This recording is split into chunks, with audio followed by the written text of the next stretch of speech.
Welcome to Irish Football Weekly, where we talk Notre Dame football here on The Grueling Truth. My name is Josh Benjamin, host of The Real Deal, and my other host, Tony Hunter, also has a show as well. Tony, how's it going today?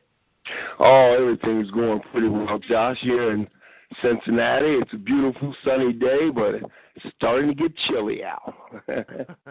Absolutely true there. Tony's a former tight end of the Irish. The team's from 79 to 82. He was also a first-round draft pick, 12th overall, by the Buffalo Bills in the 83 draft. You can also catch us on our website, www.thegruelingtruth.net, and other media outlets such as Stitcher, Spreaker, iTunes, Google Music, and iHeartRadio for all the listeners out there. Tony, we're going to talk about last week's tragic loss to Navy, and then we're going to talk about this week, which is the Army midshipmen. So, the Army team down and actually they're going to play in San Antonio, Texas this week. Yeah, at the Alamo Dome down there. Should be a nice trip for the guys. Yeah, definitely. So let's go back and talk about last week. Unfortunately, a 28-27 loss to Navy, of course, and let's just break it down just for a few minutes. What do you say? Yeah, for sure. Well, I'll tell you what, Josh, it's a game Notre Dame should win. No question about it. It was a game we should have won. I found myself, as I watched it, getting really frustrated with the defense and offense, and the offense as well. And I'm sure the Notre Dame fans across the country, around the world, are feeling the same frustration in that we just don't seem to have that hunger to finish teams off right now. And but like I said, that was a game we should have won, and it's another one that has gotten away from us. Well, just to ramble on about some stats from that game, Josh Adams led the way with 73 yards rushing on 12 attempts. Then DeShone had 52 yards on 9 carries, and then it kind of trickled down a couple other guys, which they, about 125 yards rushing out of those two. So not a bad impact in the rushing game. Not bad. I didn't think it was bad. It could be better, no question about it. It could be better. But the big rushing stat I felt was on the other side of the ball. Navy rushed for 320 yards on 56 attempts. They averaged almost 6 yards a carry, Josh. That's one heck of a rushing game. When you go, I think it was 5.7 yards a carry. And so 320 yards on 56 attempts. Notre Dame had 147 yards on 29 attempts, which is about 5 yards a carry. So that's not bad. That's a good day as well. But Navy had the ball way too long. And I think it wore our defense out. Yeah, I think coming into the game against the Irish, they probably had a plan in which they run the triple option as well. So that obviously basically puts their run game at full force, and 320 yards rushing is never good by any defense, by any stretch of imagination. But also we have to think about they didn't pass the ball very much. They passed it, I believe, like 5 times maybe. And so, 320 yards is absolutely a huge gain. The total offense, I don't have it in front of me, but it's up there a little bit. So we're kind of reverting back a little bit to our old ways. And I know at times we're going to have hiccups and, bad games. It's just unfortunate to have it right now in the middle of trying to reestablish Notre Dame football. Yeah, well, Navy, it's been known all year, they're predominantly a running team, and with a quarterback that's tough and can run the football. So we had time to prepare for that. But strangely enough, we weren't very effective defending it. And I thought they pretty much held the ball all day, and in essence, they ran that ball down our throat all day long, and there was not a whole lot we could do about it. And that's disturbing. That's not Notre Dame defense right there. Yeah, I couldn't agree more. And so they have to bounce back this week against a good Army team, which we'll talk about here in a little bit. But going back to the offensive side, receiving-wise and getting the ball distribution as far as passing. St. Brown had 5 catches. Torrey Hunter Jr. had 8. Jefferson had 4. And then Josh Adams and the tight end both had 1. So not a whole bunch of distribution, in my opinion, compared to previous games. As I'm looking down the list of receptions per player, not a whole bunch. Oh, I agree wholeheartedly. I think we need to get Kevin Stephenson back involved in the passing game. St. Brown, I thought he played a pretty good game. He actually played pretty well. But Torrey Hunter, he had 8 catches for 104 yards and a touchdown. St. Brown, 5 catches, 62 yards and a touchdown. Stephenson had 4 catches for 48 yards. I think you need to get those guys involved a little bit more. That we have Stephenson for 1. Another thing, I thought Dexter Williams. Whatever happened to Dexter Williams? I've been trying. Is he hurt? I thought he was excellent in that backfield, and he can catch the football as well. So I think we need to start using these guys, utilizing them more in our offense. And I think our offense is we were better this week, and I think we're continuing to get better.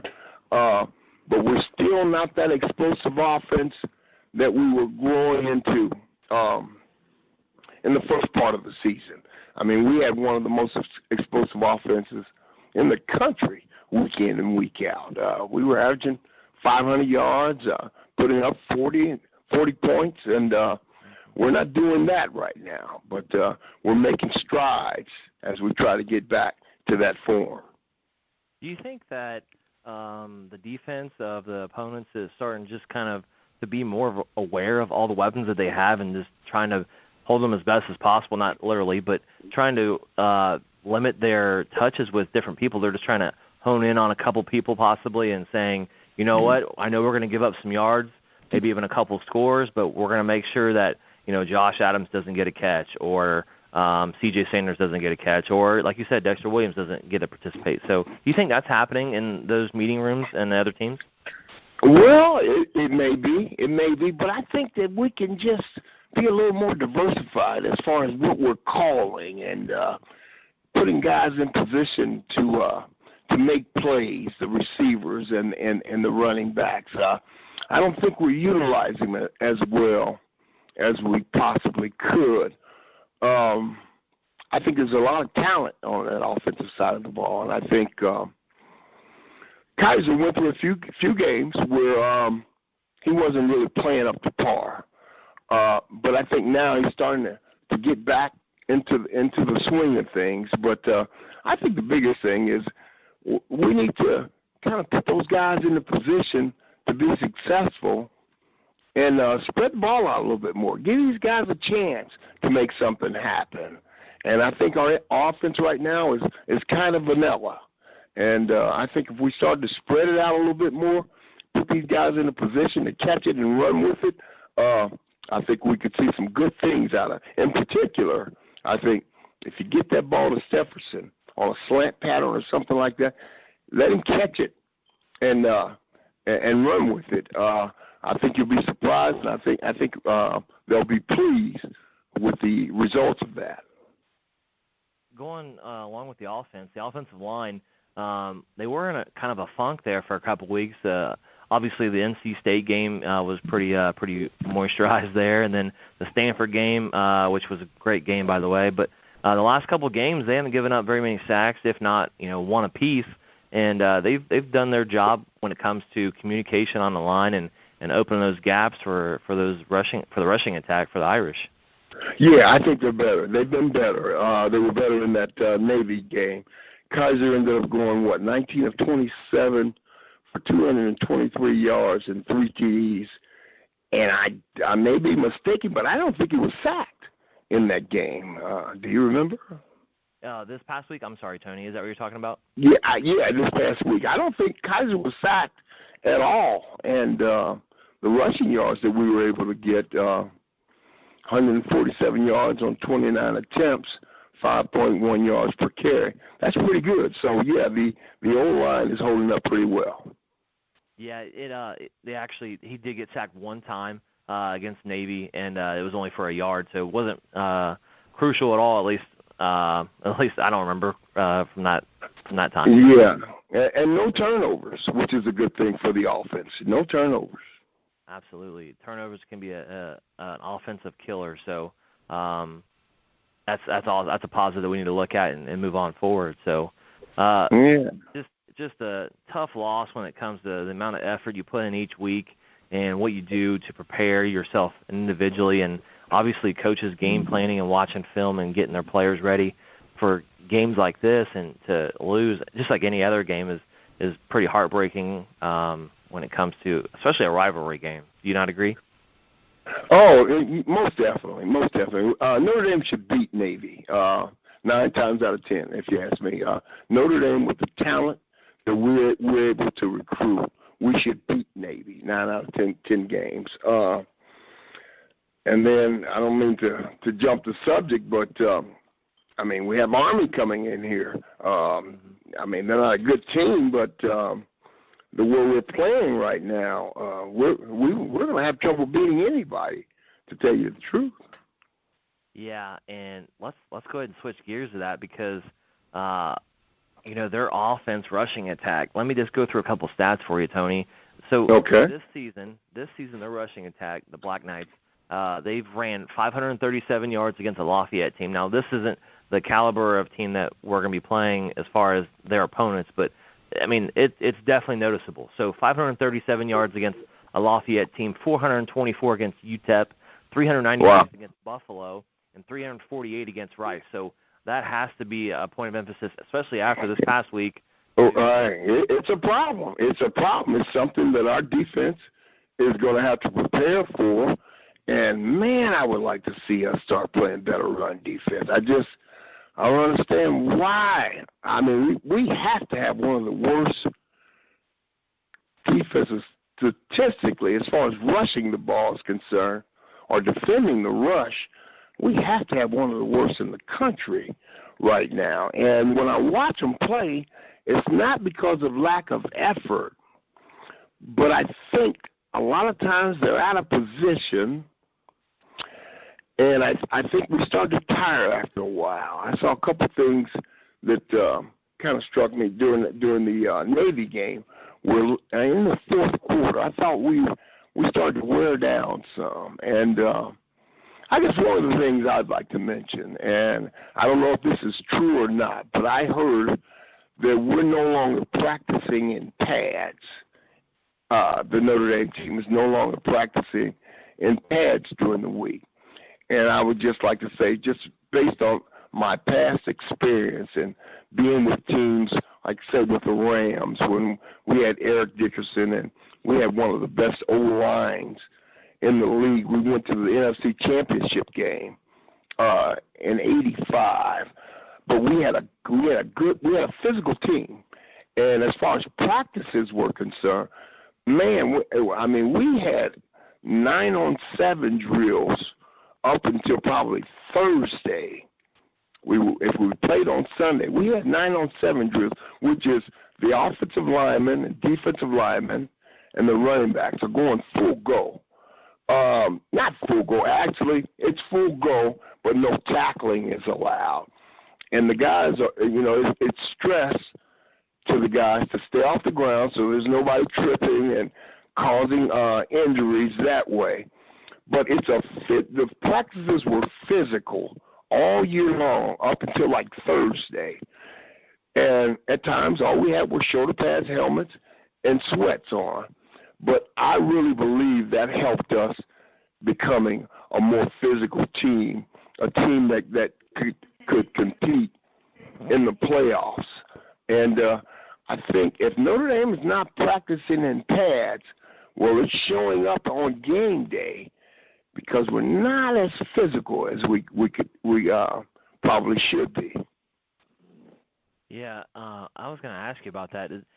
I've never had the opportunity to practice so they're just in helmets, is that correct?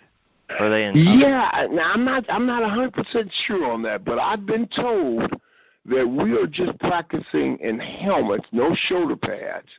And then, of course, you're not going to be having full contact in practice. But I know, like I said, when I was with the Rams, man, we had that 9-on-7 drills, which is, the quarterback, the running backs, the linemen, defensive linemen, linebackers.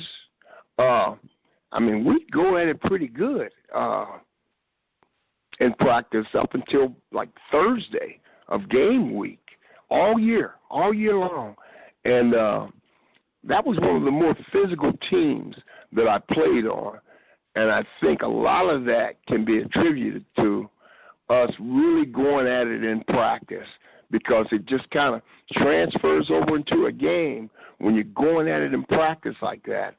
And then when it comes to game time, you play the same way you practice. Now, you have to be aware that, it can cause injury.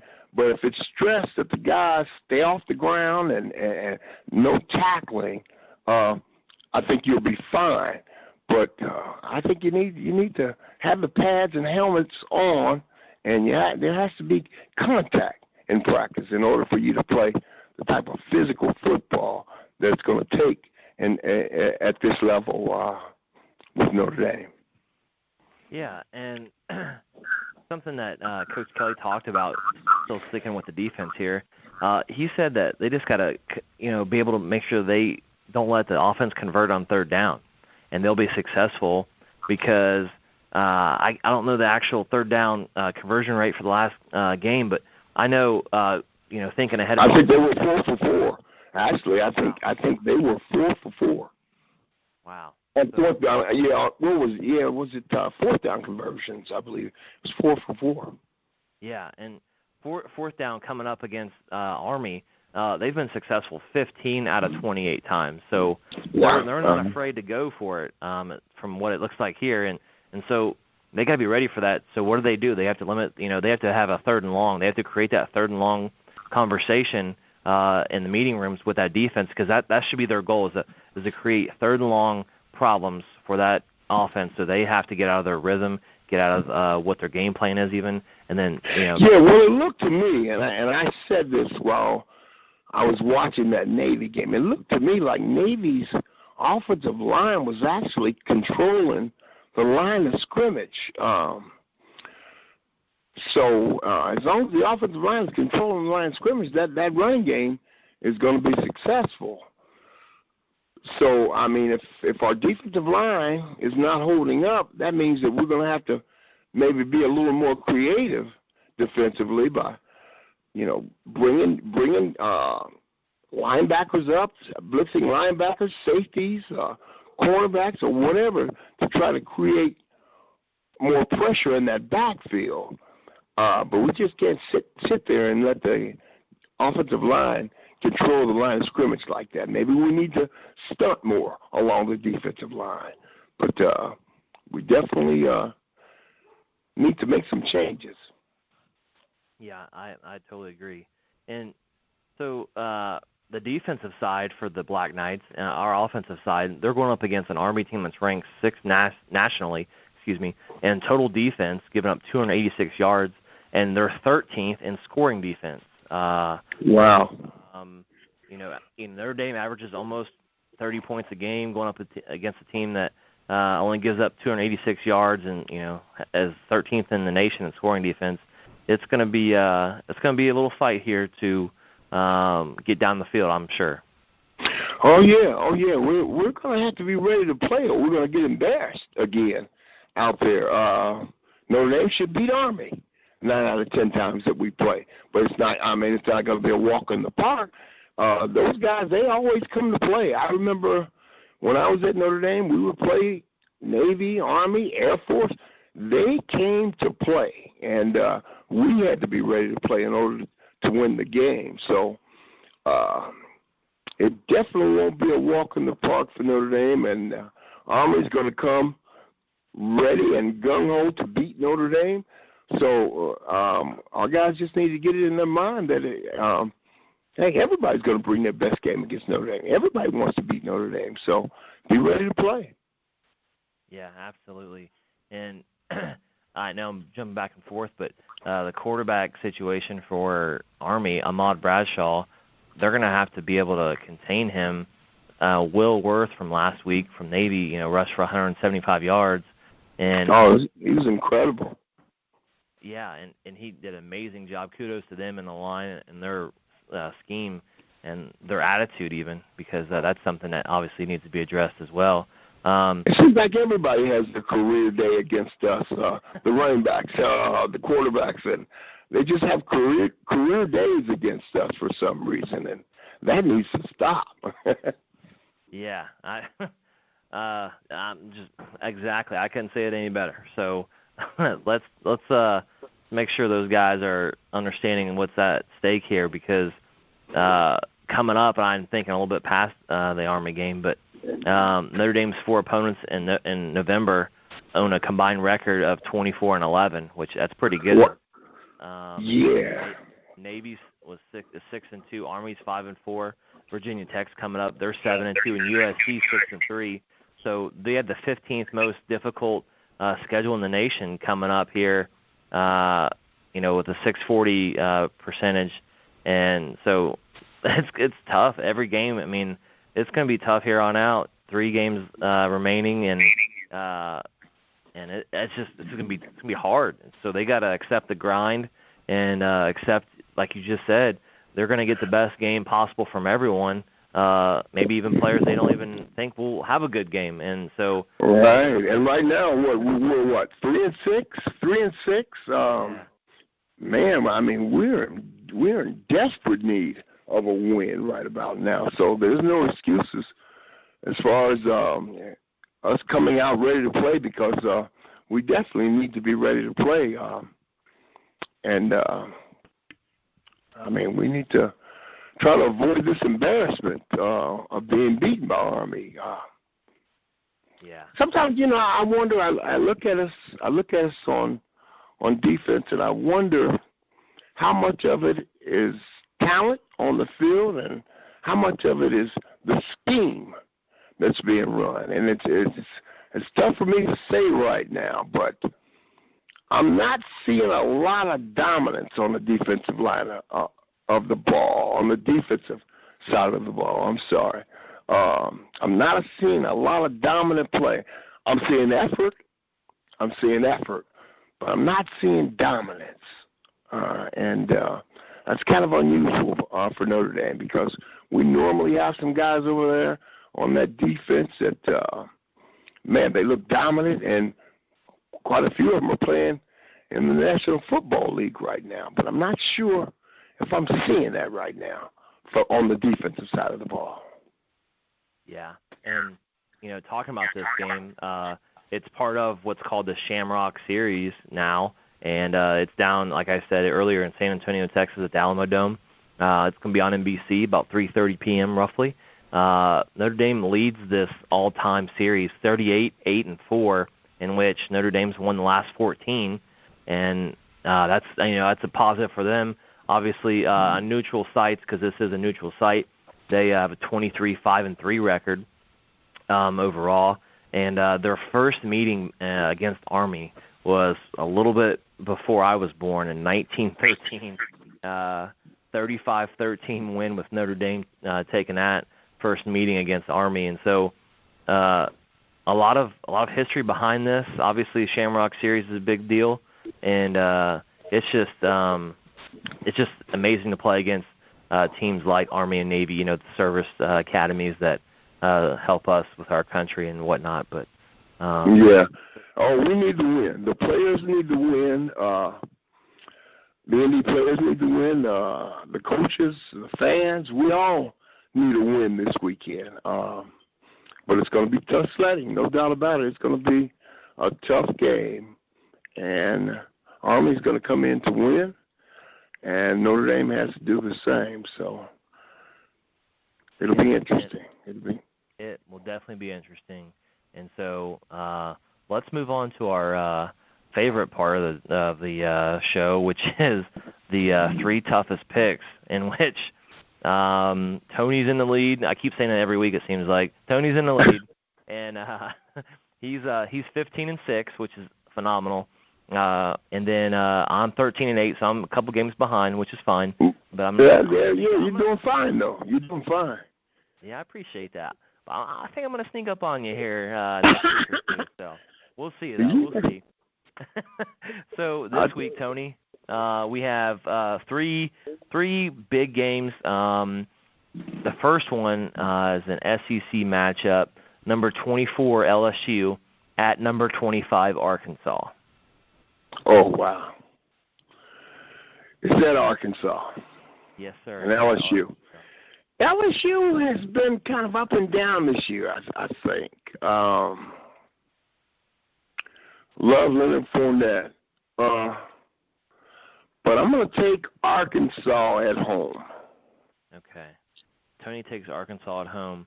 I got to somehow make up some ground here, and I'm not giving an excuse that I'm going to choose LSU because of that reason, but I just think that, Leonard Fournette, the best running back in the nation, up for the Heisman, and you're correct. They have been up and down. I just think this week, I think they're just gonna beat down the Arkansas Razorbacks down there. So I'm taking LSU in that game.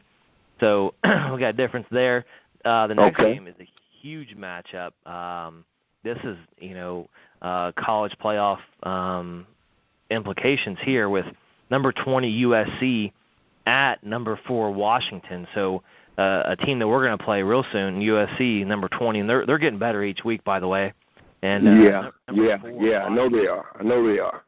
But I tell you what, Washington is playing really good football right now, and I saw that game against Stanford where they just pummeled Stanford, and so I'm going to have to go with Washington in that game. Okay, and I'm taking Washington as well. I just can't pick them.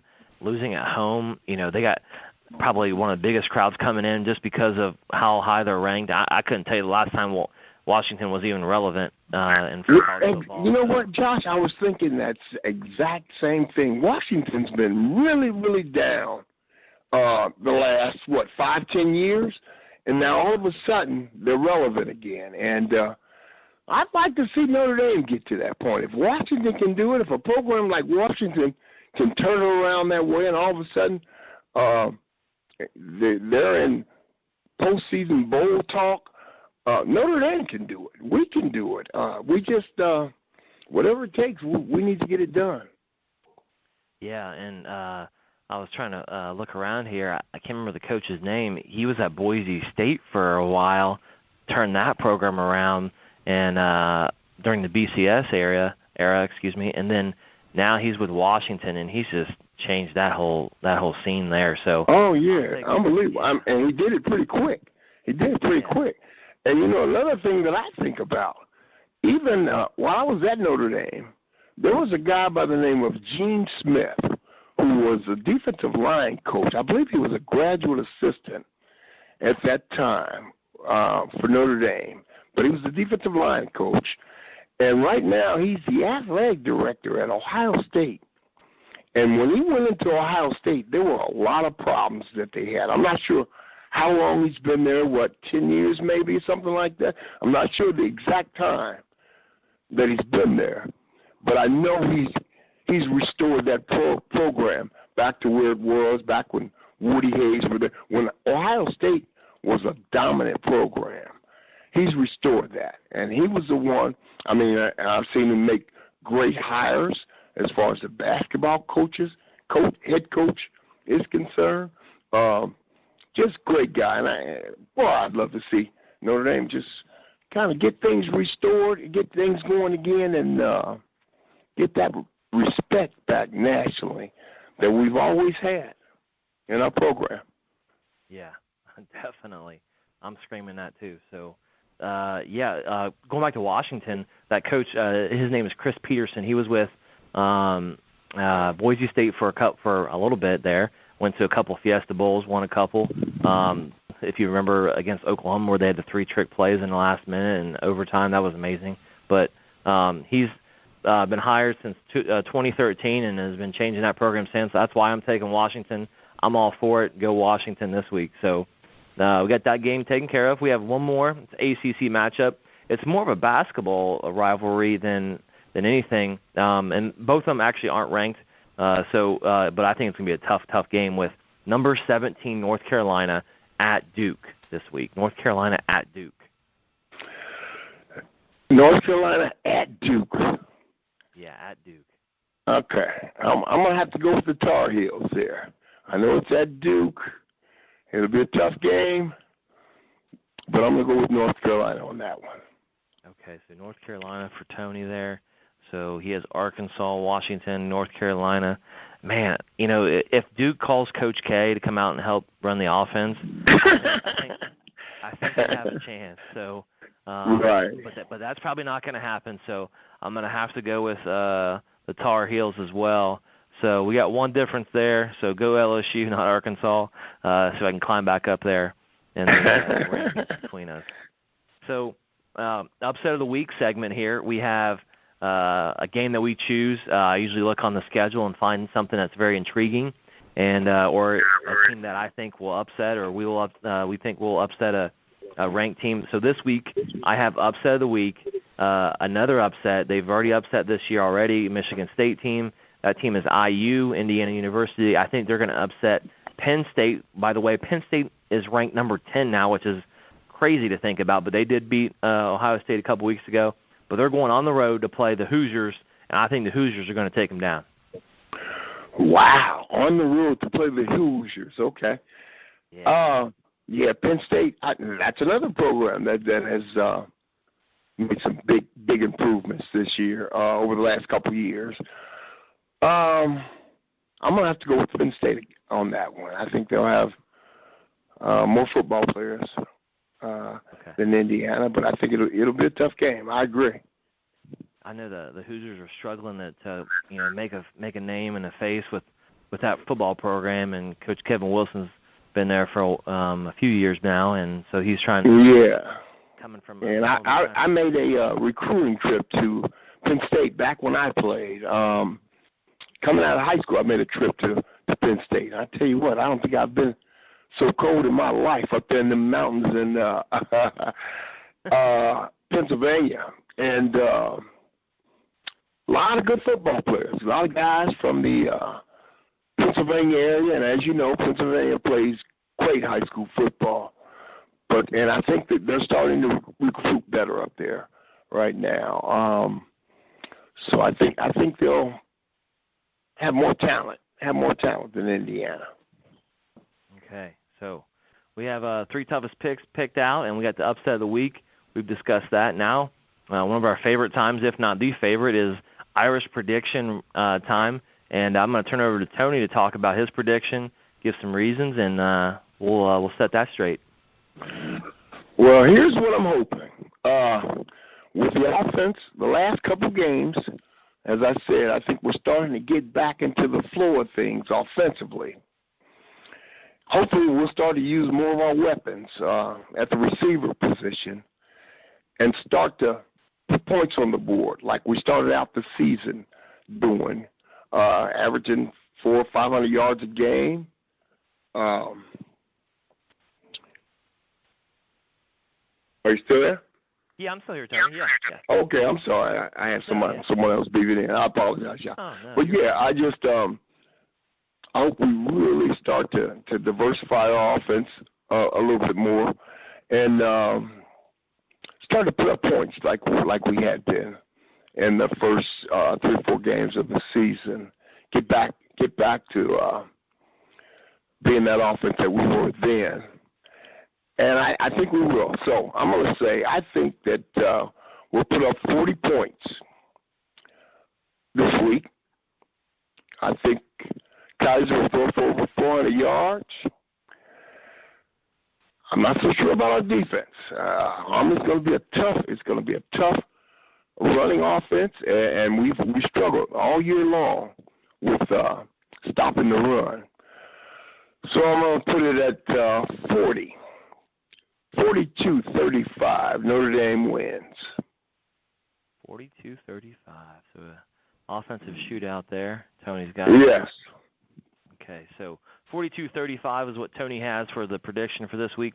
As for myself, I'm going to think opposite of that. I think that Army is going to try to control the clock and maybe even try to control the line of scrimmage even, and try to have some ball control there. And I think the Irish are going to win. I think that they have enough talent offensively to be able to overcome that defense, that really good defense, might I add. And I think they're going to win. I just think that it's not going to be as high. I'm going to go 21-13. Army loses to the Irish, so 21-13. Irish win there, and so. So we got both Irish predictions here, and so we basically have one last short segment of the fun facts at the finish here, which I've already alluded to one of them, but let me reiterate the one I mentioned earlier. The Notre Dame Fighting Irish football team is on a 14-game winning streak against Army, which dates back all the way to 1958. So just before I was born, and that's one fun fact. So 14 winning games in a row for the Irish against Army. And then the other one, and I've alluded a little bit of this earlier in the year, but 16 of the 22 starters for Notre Dame when that played against Navy have made 13 or fewer career starts. Wow. So that, again, I'm not trying to give excuses, but I am going to make it reality here. This is a young team, inexperienced, and they're just, learning every week, every rep. And so keep that. That helps in explaining kind of what's going on right now, because they look inexperienced. And there comes a time, and I'm not going to sit here and pat them on the back, because there comes a time, some of these freshmen, they're now sophomores.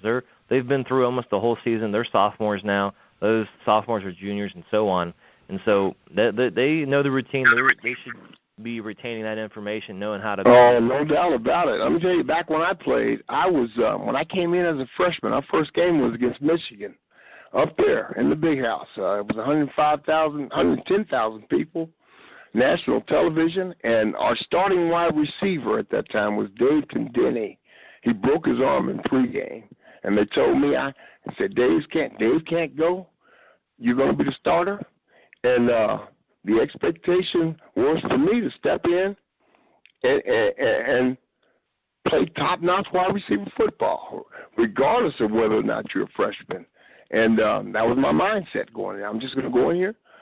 I'm going to go 100 miles an hour, and I'm going to play football the way I've always played football. And that's basically the expectation. When you come to Notre Dame, you're such a high recruit coming out of high school.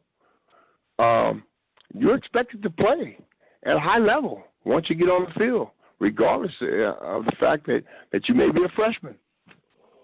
Yeah, and if you don't step it up, you're left behind in the dust, and there will be guys that are starving to get those positions and be able to start and make an impact on those teams. So yeah, couldn't. It should be. That should be the case. Yeah, definitely. So, folks, it's been real. That's a wrap for our show today on Irish Football Weekly. Don't forget to check out our website, thegruelingtruth.net, which has multiple shows of your liking. For example, my show, The Real Deal, and obviously Tony's show with the Los Angeles Rams. And you can also listen on multiple media such as Stitcher, Spreaker, Google Music, iTunes, and iHeartRadio. Tony and I are on social media as well, such as Facebook. You can just search us on there and find us, and we chatted up with former alumni, players, and fans on Facebook about Notre Dame football during the game even.